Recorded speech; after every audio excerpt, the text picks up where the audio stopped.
लोगों को लगता है इनकी वजह से एसएससी ठीक नहीं हो रहा है। भाई साहब आप एक बात बताइए, आप बार बार एक ही सरकार चुनकर भेज रहे हैं और उस सरकार में एग्जाम सिस्टम तो छोड़ दीजिए, देश का विकास रुका हुआ है। उस सिस्टम में हवा जहरीली बनी हुई है, पानी पी के लोग मर जा रहे हैं, वैक्सीन नकली है, सब्जियों में एडल्ट्रेशन है, नकली पनीर अंडे पकड़े जा रहे हैं। आप करें एसएससी ठीक से एग्जाम नहीं करा रही, क्यों? क्योंकि सिस्टम का कोई प्रेशर ही नहीं है। क्या मैं ठीक काम कर रहे हैं? आप सोच रहे हैं एसएससी ठीक नहीं, अकेली एसएससी करा रहे। कानपुर जैसे शहर में एक 14 साल की बच्ची के साथ नेता और पुलिस रेप करके उस बेटी को उनके घर के सामने फेंक जाते हैं, या लोगों के अंदर खौफ खत्म हो गया है। कुलदीप सेंगर जैसे बंदे को न्यायपालिका बेल देने की सोच भी लेती है। इससे ज्यादा बदतर इस देश के हालात और क्या होंगे? और हम सोच रहे हैं एसएससी ठीक नहीं हो रहा है। ठीक मैं आपसे पूछ रहा हूं, हो क्या रहा है? एक बुढ़ा सा ट्रंप आज ये सोच रहा है कि अमेरिका आगे जाकर के अच्छा फले फूले, आगे आने वाली जनरेशन के लिए कोई दिक्कत ना हो, इसलिए वेनेजुएला पे कब्जा करके उसका कार्यकारी राष्ट्रपति बन जाता है। और हमारे देश के प्रधानमंत्री को क्या है कि उनकी रैली निकल रही है, वो मंदिर में दर्शन करने जा रहे हैं तो चारों तरफ प्रधानमंत्री जी की फोटो, ऐसे लगता है भगवान साक्षात तो यही जा रहे हैं। भगवान के दर्शन के लिए निकले हैं। भगवान भी मंदिर से बाहर आके कहते होंगे अरे मैं आ रहा हूं। आपने महाराज कष्ट क्यों किया? क्योंकि बायोलॉजिकल आप है नहीं। पूरे देश के सिस्टम का बेड़ा गर्क कर दिया। और पता है हम देख नहीं पा रहे, एजुकेशन तिलंडे में जा चुकी है।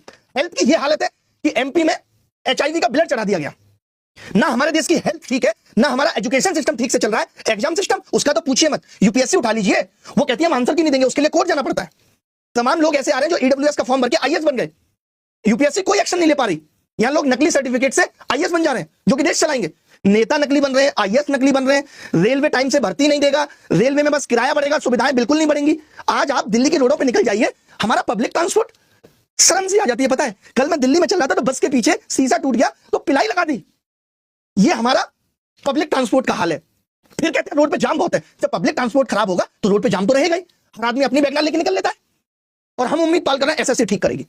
मैं अभी भी आप सबसे ये गुजारिश करता हूं कि जो भी लोग, जितने भी जिम्मेदार लोगों को आप जानते हैं, उनको आवाज उठाने के लिए विवश करिए। मेरा देश नीचे जा रहा है, मेरे देश की एजुकेशन नीचे जा रही है, हेल्थ नीचे जा रही है, सरकारी नौकरियों में इतना भ्रष्टाचार है कि गलत लोग सेलेक्ट होकर देश की सेवा करेंगे तो क्या खाक सेवा करेंगे आप बताइए।